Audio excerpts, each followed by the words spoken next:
எல்லோருக்கும் வணக்கம். Welcome to Fathima சமையல் விலாக்ஸ். இன்னைக்கு நம்ம செய்ய போகிறது என்னன்னு கேட்டிங்கன்னா, 1 கிலோ சிக்கன் எடுத்து வச்சிருக்கேங்க. அதுக்கு அடுத்தது 3/4 கிலோ வந்து சீரக சம்பா ரைஸ். இதை வச்சு தான் நம்ம வந்து குக்கரில் பிரியாணி செய்ய போகிறோம். அதுக்கு தேவையான மசாலா என்னன்னு பார்க்கலாம் வாங்க.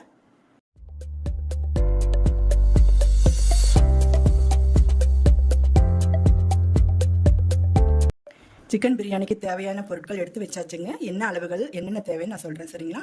3 பெரிய வெங்காயம் கட் பண்ணி வச்சுருக்கேங்க. ஒரு 5 பச்சை மிளகாய் எடுத்து வச்சுருக்கேங்க. 2 பிரியாணி இலை, ஒரு அன்னாசி பூ, 4-5 பட்டை, 5 ஏலக்காய், 5-6 கிராம்பு எடுத்து வச்சுருக்கேங்க. அடுத்து பார்த்தீங்கன்னா இஞ்சி பூண்டு மசாலா அரைச்சி வச்சாச்சுங்க. இது வந்து இதில் 3 ஸ்பூன் சரிங்களா.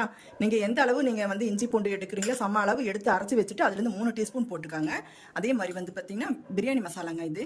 அதாவது பட்டை, ஏலக்காய், கிராம்பு சரிங்களா. அது 3 போட்டு அரைச்சி வச்சுருக்கேன். அது என்ன அளவுகள்னு வந்து நான் சொல்கிறேன் சரிங்களா. அடுத்தது 150 கிராம் சின்ன வெங்காயங்க. அதில் புதினாவும் மல்லியும் போட்டு கொஞ்சம் வந்து பல்ஸ் பண்ணி எடுத்து வச்சுருக்கேங்க. நல்லா அரைக்கல, ஒரு பல்ஸ் பண்ணி எடுத்து வச்சுருக்கேங்க, ஒரு 70%. அடுத்து பார்த்தீங்கன்னா ஒரு 4 தக்காளி சின்னதாக எடுத்து வச்சுருக்கேங்க. நீங்கள் பெருசாக இருந்தால் 3 போட்டுக்கோங்க சரிங்களா. இது வந்து கிட்டத்தட்ட ஒரு 150 கிராம் இருக்குங்க. அதிகமாக வேண்டாம், புளிப்பாகும். அடுத்து 1 டீஸ்பூன் மிளகாய்த்தூள் சரிங்களா. உங்களுக்கு காரத்துக்கு எவ்வளோ தேவையோ அதை போட்டுக்கோங்க.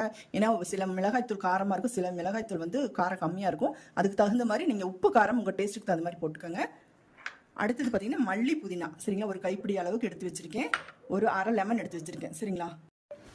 அடுத்து பார்த்தீங்கன்னா கடலை எண்ணெய் 100 தேங்காய் 100 வந்து மிக்ஸ் பண்ணி வச்சுருக்கேங்க. அடுத்து வந்து 1/2 கப்பு தயிர், அப்புறம் தேவையான அளவு உப்பு சரிங்களா. குக்கர் காஞ்சாச்சுங்க, எண்ணெய் ஊற்றிக்கலாம். அடுத்தது பட்டை,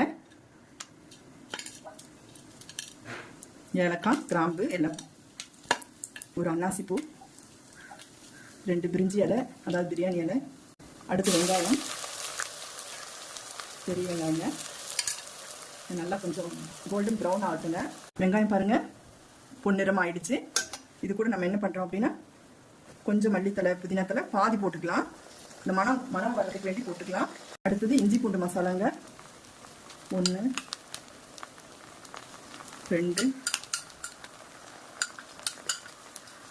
3 ஸ்பூனுங்க. அடுத்தது வெங்காயம் போட்டுக்கலாங்க. நம்ம வந்து பல்ஸ் பண்ணி வச்சுருக்கோம் இல்லைங்களா. சின்ன வெங்காயம், கொஞ்சோன்னு புதினா, மல்லி இலை போட்டு இந்த அளவுக்கு பண்ணி வச்சுருக்கோம். இதையும் வதக்கிக்கலாம். அடுத்தது பச்சை மிளகாய் போட்டுக்கலாங்க. ஒரு 5 பச்சை மிளகாய். நம்ம வந்து இது கீரையோ கட் பண்ணியோ போடக்கூடாதுங்க. ஏன்னா காரம் ஜாஸ்தி ஆகிடும், உடஞ்சிருச்சுன்னா அப்புறம் குழந்தைங்களாம் சாப்பிட மாட்டாங்க. 1 டீஸ்பூன் மிளகாய் தூள் போடுங்க. இது கொஞ்சம் காரம் ஜாஸ்தி, அதனால எங்களுக்கு 1 டீஸ்பூன் போதுமான அளவு. இது 1 டீஸ்பூன் வந்து இது பிரியாணி மசாலாங்க. தேவையான அளவு உப்பு போட்டுக்கலாம். தயிர் 1/2 கப் ஊற்றிக்கலாங்க. அடுத்தது தக்காளி போட்டுக்கலாங்க. அடுத்தது சிக்கன் போட போறேங்க. நான் கழுவி வாஷ் பண்ணி வச்சிருக்கேன். அப்படியே போட்டுக்கலாம். அடுத்து பார்த்தீங்கன்னா நம்ம வந்து இது மசாலாவோட சிக்கன் வந்து ஒரு ஸ்டீம் வச்சு ஒரு விசில் விட்டு எடுத்துக்கலாங்க. அதுக்கு 1 கப் தண்ணி ஊற்றி வேக வச்சுக்கலாம். வாங்க ஓப்பன் பண்ணி பார்க்கலாம்.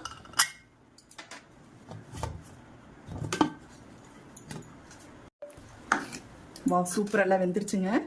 இங்கே பாருங்க, எல்லாம் வெந்தாச்சு. நீ அரிசி போடும்போது சரியாக இருக்கும். அடுத்து பாருங்கள், நம்ம தண்ணி ஊற்றிக்க போகிறோம். இதில் பார்த்தீங்கன்னாக்கா எனக்கு 3/4 கிலோ அரிசிக்கு வந்து பார்த்தீங்கன்னா 2.5 இருந்துச்சுங்க. 2.5 கப் அளவு இருந்துச்சுங்க. அப்போ வந்து 1க்கு 2ங்கிற விதத்தில் நம்ம ஊற்றக்கூடாது. 1க்கு 1.25ங்கிற விதத்தில் தான் தண்ணி ஊற்றணும். அப்போ வந்து 3.25 அளவு ஊற்றணுங்க. இதில் இப்போ நான் 1 ஊற்ற போகிறேன். ஆல்ரெடி 1 இருக்குங்க தண்ணி. நம்ம கறியிலேயே 1 சிக்கன் வேக போட்டதுலேயே 1 கப் அளவுக்கு தண்ணி இருக்குது. இது 2 ஊற்றிக்கலாங்க. அடுத்து பார்த்தீங்கன்னா இது வந்து அரிசி கழுவுன தண்ணிங்க. 2 தடவை கழுவி வாஷ் பண்ணி கீழே ஊற்றியாச்சு. 3வது தண்ணி வந்து பார்த்தீங்கன்னா நீங்கள் கீழே ஊற்ற வேண்டாம். ஏன்னா அரிசியில் இருக்கிற மனமெல்லாம் இதில் தான் இருக்கும். நம்ம ஊற்றிட்டு அந்த டேஸ்ட்டே போயிடும். இது வந்து 1 ஊற்றிக்கலாம். இதையும் ஊற்றிக்கலாங்க. 3.5 கணக்கு ஆயிடுச்சுங்க. நம்ம 3.25 வேண்டாம், 3.5 போதும். அடுத்து பார்த்தீங்கன்னா அரிசி போட்டுக்கலாம். கொதி வந்துருச்சுங்க. நம்ம அரிசி போட்டுக்கலாம். அடுத்து லெமன் வந்து அரைவாசி ஊற்றிருக்கேங்க. அரைப்பழம் பிழிஞ்சு வச்சுருக்கேன், ஊற்றியாச்சு. அடுத்து உப்பு காரம் செக் பண்ணிக்கலாங்க.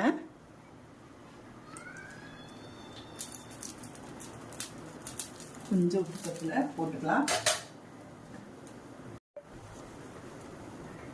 அடுத்து மூடி போட்டுக்கலாங்க. மூடி போட்டு ஒரு விசில் விட்டுக்கலாங்க. ஓப்பன் பண்ணி பார்க்கலாம் எப்படி என்ன ஸ்டேஜில் இருக்காங்க அப்படின்னு.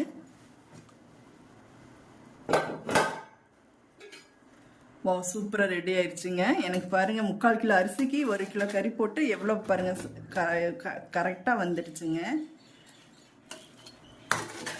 அப்படியே கிளறிக்கலாம்.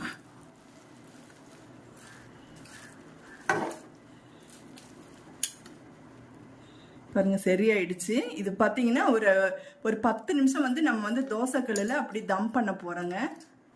தம் பண்ணிவிட்டு உங்களுக்கு பிளேட்டில் வச்சு நான் காமிக்கிறேன். கொஞ்சம் மேலே அப்படியே 2 டீஸ்பூன் நெய் ஊற்றிக்கலாங்க. ஊற்றிட்டு நம்ம வந்து தம் போட போகிறோம். அப்புறம் அப்படியே இதுக்கு மேலே கொஞ்சம் மல்லி புதினா கொஞ்சம் பாதி அளவு எடுத்து வச்சுருந்தீங்களா, இது அப்படியே போட்டு அதே குக்கர் மூடியை போட்டு விசில் விட வேண்டாங்க. அப்படியே ஒரு 5 நிமிஷம் அதை விட்டு எடுத்துக்கலாம்.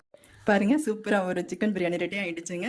தயிர் பச்சடி, அதுக்கு ரைத்தா சொல்லுவாங்க, மாதுளம்பழமெல்லாம் போட்டிருக்கோம். இதாங்க நாங்கள் இப்போ சாப்பிட போகிறோம்.